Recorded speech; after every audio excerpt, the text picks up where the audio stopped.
කොහොම හරි මේවා කරනවා කියලා එකක් නැහැ. හරි. හීනේ තමයි ඔයගොල්ලෝ ඉලක්කයක් කරන ඒකට වැඩ කරන්න ඕන. එතකන් මේ ගෙදරලා කකුල් දෙක අතන උඩට දාගෙන මේ ස්ටේටස් දාලා වැල්ලි වැල්ලි එහෙම හරියන්නේ නැහැ. හරිද? පාඩම් කරන්න හිතෙන්නේ. අනේ සර් පාඩම් කරන්න මතක හිටින්නේ. අංක එකට මතක තියාගන්න ඔයගොල්ලෝ හරි කම්මැලි. නමුත් ඔයාලට තියෙන ප්‍රශ්නේ විසඳුමක් මම මේ දෙන්නේ. C මට්ටමේ එහෙම නැත්නම් S මට්ටමේ තියෙන්නේ. හරිද? අර AB මට්ටමට එන්නේ නැහැ ලකුණු. 10 11 පාඩම් 35ක් තියෙනවා විද්‍යාව. හරිද? එතකොට ඒ 35න් ඔයාලට ප්‍රශ්න අහනවා. ටාගට් එක පොඩි කරගන්න ඉපා බං. යාළුවා මෙහෙම කියනවා. අනේ හොලෝ මට නම් C එකක් තිබ්බොත් ඇති. මොකටද එහෙම? ලියන්නද ගෙදරලා හිටහන්. C එකට වැඩ කරොත් ඉතින් උඹට S එකක් කරලා W එකකට තමයි එන්නේ. දන්න මම ළමයි පාඩම් කරේ දන්නවා. හරිද? net එක දාග ගන්නවා. පොතක් මොකක් හරි අච්ච පොතක් ගන්නවා. යනවා ඇඳට හරිද? මේ ඇඳ වීලෙන් තියා ගන්නවා. කොට්ටේ බෙඩ් ෂීට් එක පොරව ගන්නවා. මේ හැරයක දෙනකන් ඕම් බලන් ඉන්නවා. අපිට ගෙවලාගෙන පොත මුනේ. බුදි. දන්නේව නෑ බුදි. හරියට හිතට ගනින්. අර හිත තරංග මම අබ්බයි නම් මේක වැඩ කරනවා කියලා පටන් ගන්න. බැරි නෑ බං. මොටිවේෂන් ගත්ත හැටි මේ මෙහෙම ආය. හරිද? අද වැඩ කරනවා කියලා තියෙන. හැබැයි මේක ටික දවසක් යනකොට උක නැති වෙලා යනවා. හරිද? මේ මේක මේ තියාගන්න. ස්ටේබල් විදියට. තමන් වැඩ කරන ටයිම් එක ඔයා හදාගන්න. රැ නම් රැ, පාන්දර නම් පාන්දර. සෙල්ලම් නෑ පුතා. අර ජීවිතය ඉස්සරහට මාර අමාරුයි. අර සල්ලි හොයන්න හරි අමාරුයි. අපි හැමෝටම ඕනේ සල්ලි. එමය කියලා බල්ල මරලා සල්ලි හොයන්න දෙන්නේ. නීත්‍යානුකූල අපේ හෘද සාක්ෂියට එකඟ වෙන විදියක් අපිට තියෙන්න ඕනේ. ඉතින් මේකට තමයි මේ උගන්වන්නේ. එතකොට මේ කොහොම හරි මේවා කරනවා කියලා එකක් නැහැ. හරි? කොහොම හරි මේ ටාගට් වලට යන්න බෑ. හරිද? ඉස්සලා ඔයගොල්ලෝ හීන දකින්න, හීනේ හදාගන්න.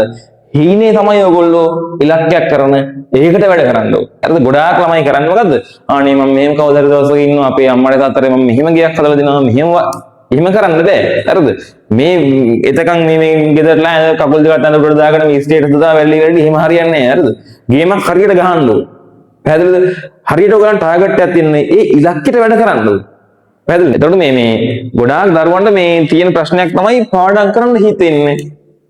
අනේ සර් පාඩම් කරන්න මතක හිටින්නේ. ඒව හරිය බෝලන්ද කතා ළමයි. තේරුණාද? අංක එකට මතක තියාගන්න ඔයගොල්ලෝ හරි කම්මැලි. හරිද? බයිනව නෙමෙයි. හරි? නමුත් ඔයාලට තියෙන ප්‍රශ්නේ විසඳුමක් මම මේ දෙන්නේ. හරිද? ඔයාලා හරි කම්මැලි. හරිද? කම්මැලි ඔයාලගේ වැඩිපුරම තියෙන්නේ හරිද? මොබයිල් ෆෝන් එක තමයි අතේ තියෙන්නේ. ස්ටේටස් එක මට පේනවා දැන් පොඩි කට්ටිය දාන ස්ටේටස්. හරිද? මම හයිඩ් කරලා දන්නෙත් නෑ. හරිද? ඒක ඉතින් අනවශ්‍ය දේවල්. හරිද? ඉතින් පුතා හැම කෙනාටම තියෙන පැය 24 තමයි ඔයාටත් තියෙන්නේ. හරිද? මතක තියාගන්න. හරිද? ඔයාලා ඔය විදිහට වැඩ කරන අතරේ කියන්නේ ඔය විදිහට මේ පිස්සු නටන අතරේ හරිද? හරි හැමං විදිහට වැඩ කරන දරුවෝ ඉන්නවා ඔයගොල්ලන්ගේ වයසේ. හරිද? අල්ප ප්‍රමාණයක් තමයි නමුත් ඉන්නවා. හරිද? ගොඩාක් දරුවන්ට තියෙන ප්‍රශ්නයක් තමයි මේ දරුවන්ගේ ලකුණු තියෙන්නේ ලකුණු ආවට පස්සේ අපිට පේන එකක් තමයි C මට්ටමේ එහෙම නැත්නම් S මට්ටමේ තියෙන්නේ. හරිද? අර AB මට්ටමට එන්නේ නැහැ ලකුණු. AB මට්ටමට ලකුණු ඉන්නේ නැහැ. හේතුව තමයි මම හැමදාම කියනවා හේතුව හරිද? පුතා ඔයාලට හරිද දැන් මේ වගේ දෙයක් ඉගෙනුවාට පස්සේ හරිද ඕගොල්ලෝ ඒක තනියම ගෙදර ගිහිල්ලා හොරු උනේ නැත්නම් ලියලා කරලා හරිද ආපහු තනියම තමන්ම මෙනෙහි කරලා සෙට් කරගත්තේ නැත්නම් ඔයාලගේ ජීවිතේට එක්සෑම් එකට ලියන්න බෑ ඒ වගේ ප්‍රශ්නයක් ආව. හරිද ඕගොල්ලෝ හැම වෙලේම කරන්නේ පුළුවන් චුට්ට තියා ගන්නවා ඒකෙන් පුළුවන් ටික ගේම ගහ ගන්නවා. ෆේල් නෑනේ සන්තෝෂෙන් ඉන්නවා. තමයි එහෙම තේරුම් නෑනේ දැන් හරිද අවුරුදු 16ක් 17ක් විතර උගන්නලා මොන ගේම් වල කරද කොහොමද? තේරුණාද? හරිද? හරියට මොරාල් එකේ වැඩ කරන්න ඵලයක්. හරිද? අද පටන් ගන්න මම මේ කියන්නේ හරිද? අද පටන් ගන්න 11 වසර ළමයි තව මාස 3යි තියෙන්නේ. හරිද? දැන් මේ ජූලි, අගෝස්තු, සැප්තැම්බර්, ඔක්තෝබර්, නොවැම්බර් ඉතින් ටර්ම් ටෙස්ට් දෙනවනේ. හරිද? දෙසැම්බර් ඊට පස්සේ ඔයාලට එක්සෑම්. මාස 3යි හරියටම ගත්තොත් තියෙන්නේ. හරිද? කාලේ ඉතාම සීමිතයි. හරිද? වැඩ කිරිල්ල තමයි තියෙන්නේ. පැහැදිලිද මම මේ කියන්නේ හරිද? තමන්ගේ වැරදි අඩුපාඩු හදාගන්න දැන් අපි 10 වසර දරුවන්ට මේ 10 වසරේට එන්න පුළුවන් විදිහට හදලා තිනවා ෆ්‍රී ක්ලාස් එකක් 11 වසර දරුවන්ට සමහරවන්ට තාමත් ඒක තේරෙන්නේ හරිද? තාමත් 11 වසර දරුවෝ 10 වසර ක්ලාස් එකට එන්නේ නැහැ.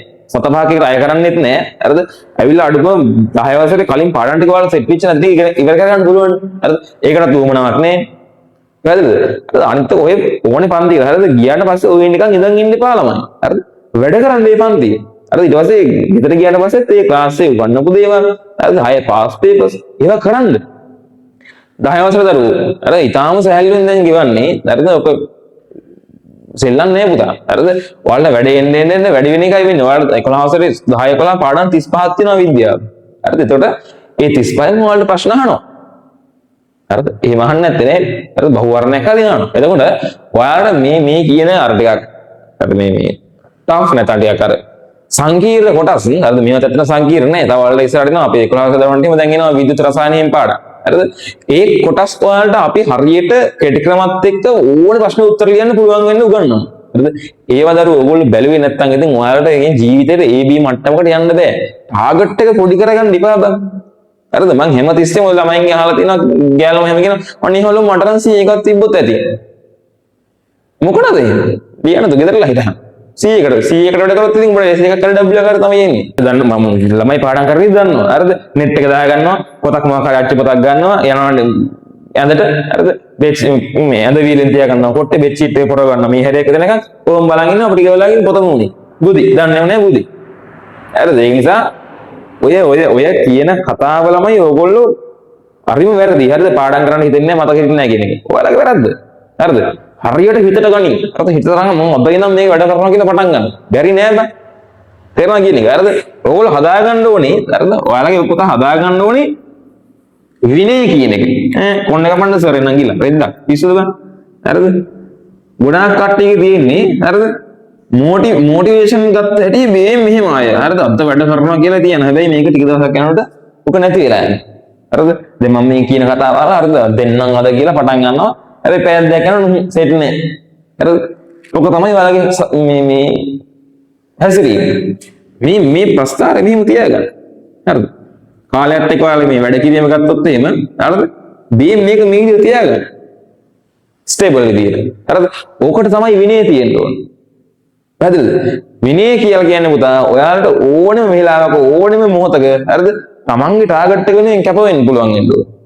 එතන මොන්න මගුලාවක් හරිද? හිතන්න උදේට හිතන්න හැම එකම උදේට නිදි. හරිද? හොඳට වහිනවා. හරිද? පට්ට සිතලයි වලට හොඳට නිදා ගන්න තිබ්බා හොඳයි. හැබැයි තමන්ගේ හීනේ මතක් වෙනකොට ඇහැරගෙන වැඩ කරන්න පුළුවන් වෙන මට්ටම උඹට පුළුවන් වෙන තියෙන්නේ. හරිද? මදුරුව කනවා අනේ අද නම් බෑ නිදිමතයි. ඒවා දාලත් යන්නේ. හරිද? වැඩ කරන එක ඕන වෙලාවක වැඩ කරනවා. තමන් වැඩ කරන ටයිම් එක ඔයාලා හදාගන්න. රෑ නම් රෑ, පාන්දර නම් පාන්දර. හරිද? දවල්ට ඉතින් බෑනේ ඉස්කෝලේ යනවා වෙනවනේ. හරිද? ඒකට මේ ඔයාලට පුළුවන් වෙන මෙන්න මේ මට්ටම වැඩ කරගෙන යන්න. හරි එහෙම කරොත් තමයි රිසල්ට් එක හදාගන්න. නැත්නම් මේ මගේ නෙමෙයි කාගේ මොටිවේෂන් එකම තීරුමක් නෑ ළම. තේරෙනවද? හරිද? ඒ නිසා අංක එක ඔයගොල්ලෝ කරන්න ඕන ඔයගොල්ලෝ ප්ලෑන් එකක් මේ ටාගට් එකක් හදාගන්න. හරිද? මම දැන් අපේ මම ක්ලාස් එකේ මුත් තව දරුවන්ගේ මොකද්ද මේ ටාගට් එක කියලා කියන්නේ ලැජ්ජයි. එහෙම එකක් නෑ බොහෝ දුරට සමහරුන්ට. හරිද? එක් රට යනවා. හරිද? රට ගිහිල්ලා Taman තීරණය කරන්න රට ගිහිල්ලා පිංගන් හොදනවා, රට ගිහිල්ලා වාහන හදනවද, රට ගිහිල්ලා මොකක් හරි කම්පැනි එකක වැඩ කරනවද, රට ගිහිල්ලා මොකක් හරි කම්පැනි එකක අයිතිකාරයෙක් වෙනවද? Taman ඒව තීරණය කරා. තේරෙනවද? හරිද? ඒක නිසා සෙල්ලම් නෑ පුතා. හරිද? ජීවිතය ඉස්සරහට මාරාමාරුයි. හරිද? සල්ලි හොයන්න හරි අමාරුයි. අපි හැමෝටම ඕනේ සල්ලි. එහෙමයි කියලා බල්ලෝ මරලා සල්ලි හොයන්න දෙන්නේ. හරිද? සල්ලි හොයන්න දෙතරම් ක්‍රම සහ විදි තියෙනවා. හරිද? ඒ හැමදේම අපිට කරන්න බැහැනේ. හරිද? මේ නීත්‍යානුකූල අපේ හෘද සාක්ෂියට එකඟ වෙන විදියක් අපිට තියෙන්න ඕනේ. ඉතින් මේකට තමයි මේ උගන්වන්නේ. අර මේවා හරියට ඉගෙන ගන්න. ඉතින් පස්සේ ඔයාලගේ පාත් එක හදාගන්න. තේරෙනවද? හරිද? ඒ නිසා හරියට හරිද? ටාගට් එකක් හදාගන්න. හරිද? ටාගට් එකට වැඩ කරන්න විනය කියන එක හදාගන්න. හරිද? මහන්සි නොබලා උපරිම කැපවීමෙන් වැඩ කරන්න. හරිද? අනිවාර්යෙන් ඔයාලා ගොඩ යන්න පුළුවන්. රයිට්? එහෙනම් නෝට් එක දාගන්න අපි ඊළඟ කොටසට සෙට් වෙමු.